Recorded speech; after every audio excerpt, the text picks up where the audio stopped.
Welcome to the Voice Boxes podcast with vocal coach Nettie Rose and speech pathologist Jennifer Kellams, where they discuss the mysterious world of vocal health and encouragement for anyone who uses their voice. Hi, welcome to Voice Boxes. My name's Jennifer Kellams. And I'm Nettie Rose. Today we are going to talk about the power of voice.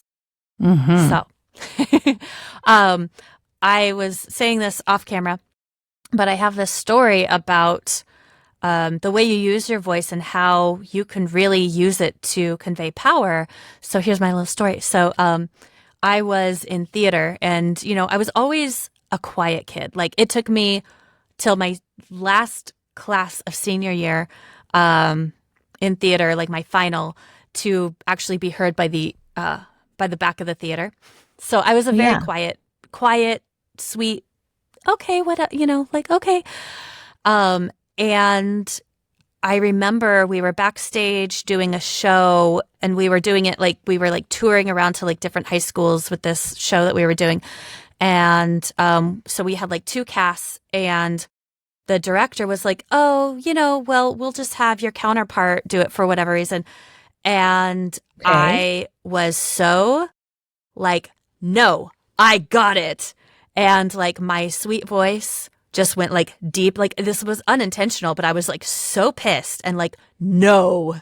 And I swear the entire cast, all my classmates were like, what just happened? The demon came out, but it just earned a lot of respect. And it was like, okay, you got it. Go for it. Cool. Good for you. Yeah. So I learned that lesson of when we talk up here, we're sweet and we're docile, but there is some power and you can use it when you need it. Yeah, I mean, that made an impact for sure. Because especially too, they weren't accustomed to that.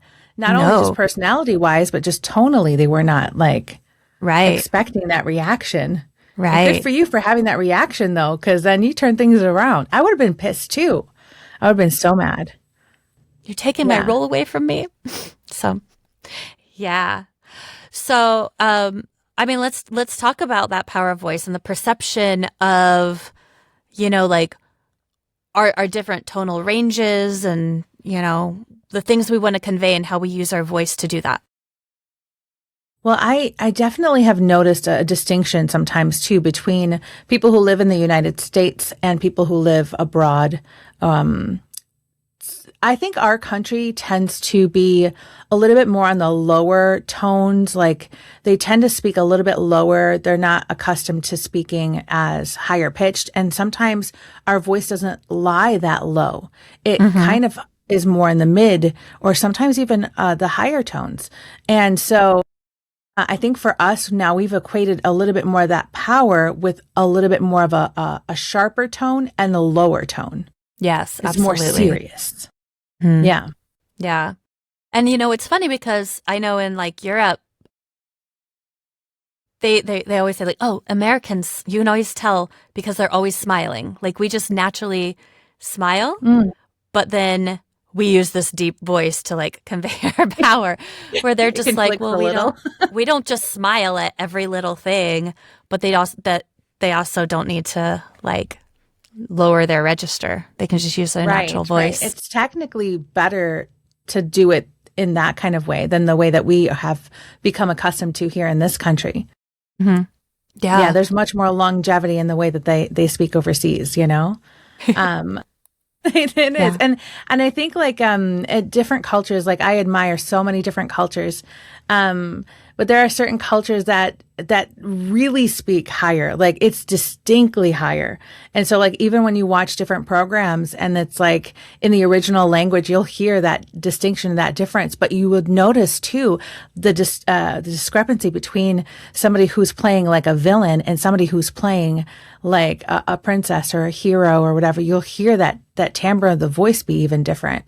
In that way. Absolutely. And I think it's even more distinct because they have so much more range than we tend to kind of stay in the similar realm with somebody's a little bit more of a hero or a villain. They tend to just be a little bit more in that same realm versus the hero being a little bit more up in pitch.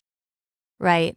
And I also notice, the British accent, it's not just the accent, but also they tend to talk in a higher pitch. And we equate not just the accent, but also everything about the way they talk as very just soft and genteel and sophisticated and educated. As opposed to we're down here and we're down in the dirt.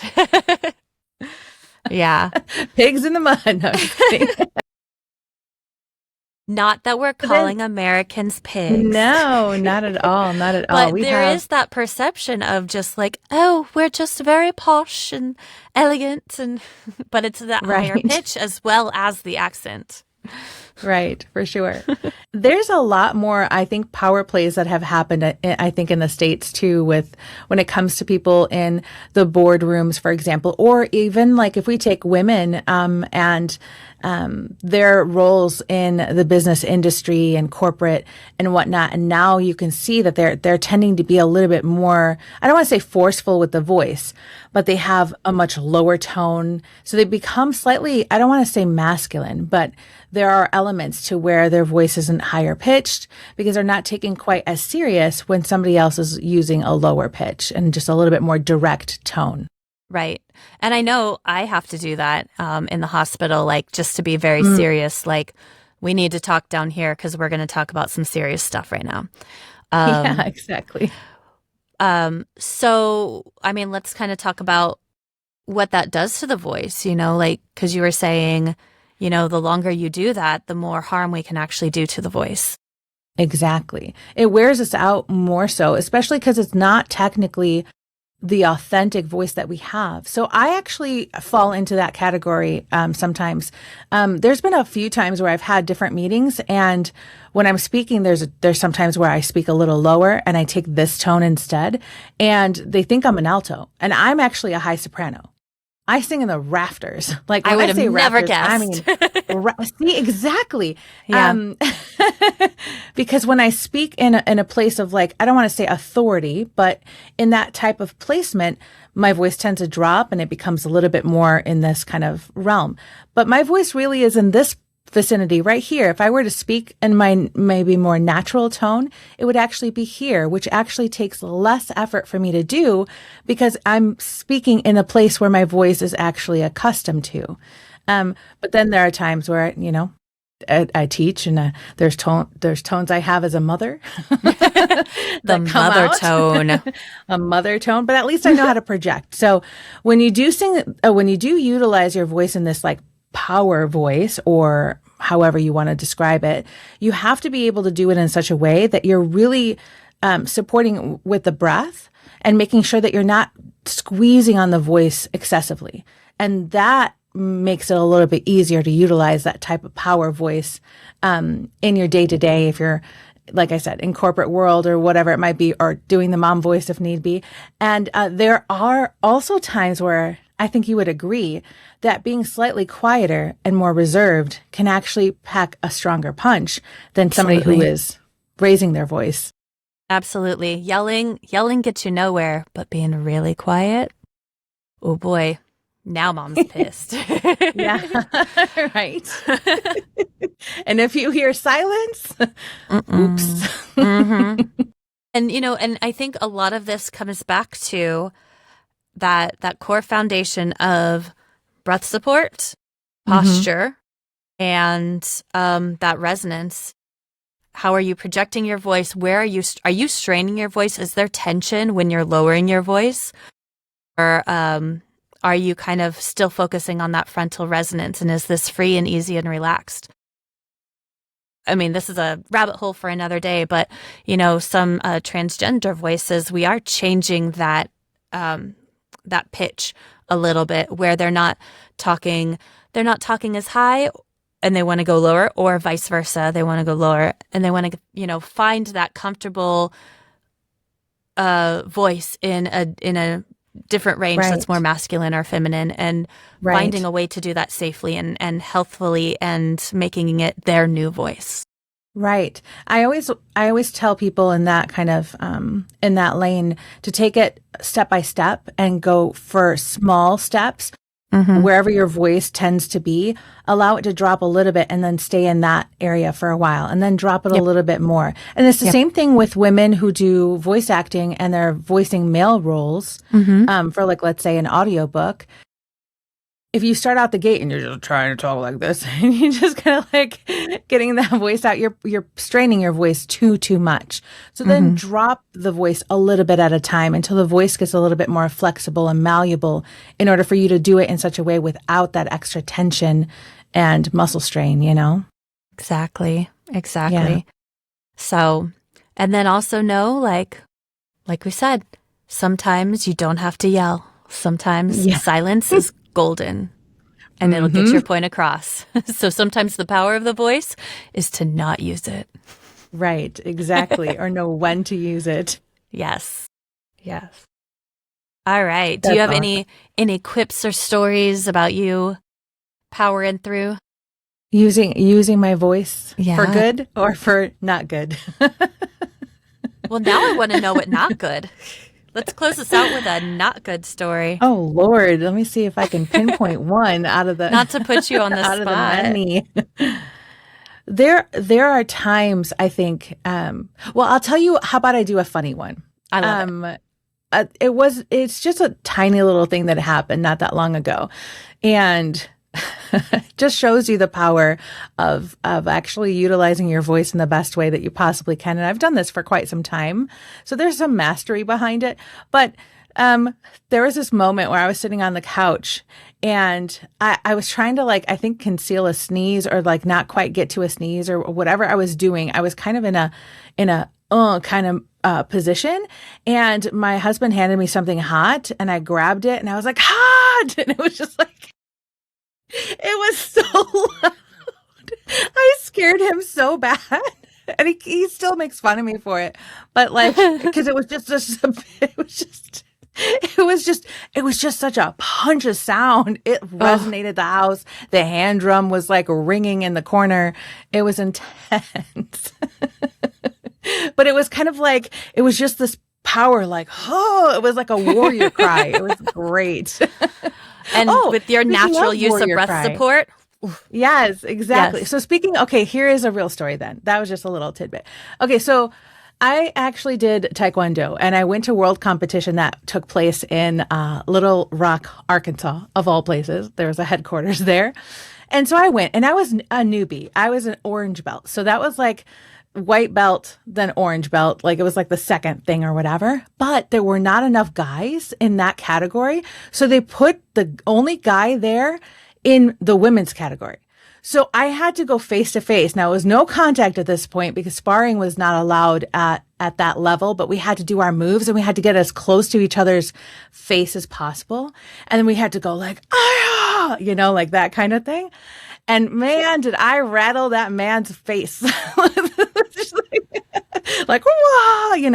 They actually gave it to him, which I was really upset about. I'm like, dude, that's not fair. They literally gave it to him because they felt bad for him. He was a big dude. His fist was as big as my face.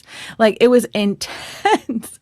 But and you're this tiny with all the sound coming out. Yeah, I was that was great. Oh, that sounds amazing. I know there's definitely some it's this awkwardness when you're oh, I didn't realize I was just that loud, when you're just hot, or you just kind of react and you're oh, or even if you're bye, but you can hear it resonating and you're oh, that was so much louder than I meant it to be. Yes. Yes. Actually, we should probably segue that into a different time where I don't want to, it's hard because sometimes we don't want to put parameters too much on the voice, but there are times where if your voice has this kind of piercing sound to it and you see people flinching or pulling themselves back, there's remedies for that. And then if you also have the opposite where your voice is a little bit more quiet, and maybe I can liken it to being a little mousy or reserved, to be able to amplify it and utilize your voice. So there are ways to kind of remedy that, if you're on the extremes, that is. Yeah. I feel that is an excellent topic for another podcast. So yeah, I agree. Stay tuned. Yes. So if you have a squeaky voice, I used to have a squeaky voice. I always thought I Really? like squeaked. I do. I always thought I squeaked, but I don't When you know. were little? Well, like I feel like when I first started voiceover, I was like, God, I have such a squeaky voice. Really? Yeah. Maybe it was just because you were just like a little, Yeah. I'm just just like, so nervous. Oh my God. I yeah. don't know. Yeah. It doesn't take much to just No. like squeeze a little bit and make it sound different like that. Yeah. Yeah. So, and now it's Well, my I'm mouse glad voice when you're I do into mice your own now. characters. Yeah. Yes. No, Yeah. I think like like so I'd like turned so I'm 42 and I also like started voiceover about when I was 40 also. So I'm like, man, in my 40s I just had this huge like voice drop. Did It you was like, really? well, I don't think naturally. I think like because I was doing voiceover and just Oh, like I don't want to hear it. I don't want to hear myself talking like this all the time. And so I like almost like psychologically had a not physiologically but like psychologically had this like voice drop. So like, oh, that's very yes. interesting. Yeah. Yeah, no, but then you like, yeah, you chose to do that for sure. I felt mine physiologically happen, and more so at around age 35, because actually the voice for the female matures at age 35, and then it starts going downhill from there. So that's like the peak is Yeah. 35. Yeah. But some people will have different voice drops, and sometimes it's chosen, and sometimes it actually you wake up one day and all of a sudden it changes on you. You're like, who's that? Maybe right? I had a student when she was in school. I think she was a junior in high school, and I was teaching choir at her high school at that time, and she was taking voice lessons as well. And she literally came crying to me because she was so upset because her voice had dropped. And she was like, I sound like a man, and I'm like, it's okay, honey. It's okay. Like you'll actually be able to use it like a superpower. You know what I mean? And so like I helped her through that so she didn't feel so manly, but then she was able to hit some really nice low notes and her tone was actually more mature and prettier. And so like I helped her through that, but still it's like when it happens jarringly, it's, you're Right. not ready for it. Like, where did that come from? No, Yeah. I mean, I was always told, and this goes back to the Americans thing, like I was always told like, oh, that, deep woman's voice is just so sexy, but also people take it more seriously in the United States. And I do think that there is truth to that in our collective perception. And so, that deeper voice is almost like the thing that not everybody, but I think like a lot of people kind of strive for, whether or Right. not it's their They natural do. voice or not. They do. So, They really do. I love listening to like your voice is deeper just naturally than mine is. And I'm like, oh, I love the deeper voice. I just perceive it as beautiful because I was always told that that's what like a beautiful, sexy voice Tone is. I'm sounds like. yes. But then you've got some youthfulness then when we listen to your tone. Yeah. Then you have like a little bit, it's more vivacious. It's Yeah. more, lively and a little bit more bubbly. And so that brings a different feel to it too. So I think, yeah, we do emphasize, I think the voice being a little bit lower for females and whatnot, but there is a softer side, I think, that brings out a little bit more of the heartfelt stuff. Because you don't see, Absolutely. like, if you look at a romantic role or whatnot for a female, you don't usually get one that sounds like, what's her name? Oh, I love her so much. Oh my goodness. Pugh. What's her first name? Pew? Yeah, her last name is Pugh, I think. Oh my goodness. I'm so bad with names. You guys will get used to me messing up names all the time. She was Black Widow's sister. She was also in Little Women. Oh, not The Pew. new Little Women one. And oh Pew. man, I should look at her up. But anyway, know. she Now you're- has a husky tone. And You mean Scarlett Johansson? No. Okay. But she did play her sister in Oh. Black Widow. Okay. But it's like something like Pugh Man. is her last name. We're going to put this in actress. the show notes. We're going to look it up and put. Jeez, man. I had this little old lady named Florence. I forgot. Florence. I think it's Pugh. I don't know. I could be saying it wrong. I apologize. But she has that husky tone and whatnot. But she was cast as Amy in Little Women. And she's supposed to be young, but she had this husky voice, and it was kind of off-putting for a little while until Amy grew up in the movie, and then it worked out better. But you're not used to hearing somebody who's like young to have that kind of voice, you know, Yeah. it's a little raspy, and it's just kind of like this, you know? Yeah. And you're like, wow, you are way too sexy for a 12-year-old. Yes, exactly. Go back to your room. But I'm obsessed with her voice. I love her voice. I'm going to look her up. Yes. Yeah, I don't watch movies enough to know this. I'll I'm gonna go send look it up you a right now. link. Awesome. Yeah, All she's pretty right. amazing. So find the power of your voice. Let us know in the show notes what you've noticed about your voice. Do you notice that you have a squeaky voice and you force it to be lower to sound more authoritative? Do you say, to hell with it, and this is my voice and you can just listen to me? What are some things you guys do? Let us know in the comments. I'm very curious. Till next time, Yeah, thanks let for us know. tuning in. Bye. Bye. The Voice Boxes podcast, all about vocal health and hot topics. You got questions? They got answers. Leave a comment, like, and subscribe. Until next time, may a healthy voice be with you.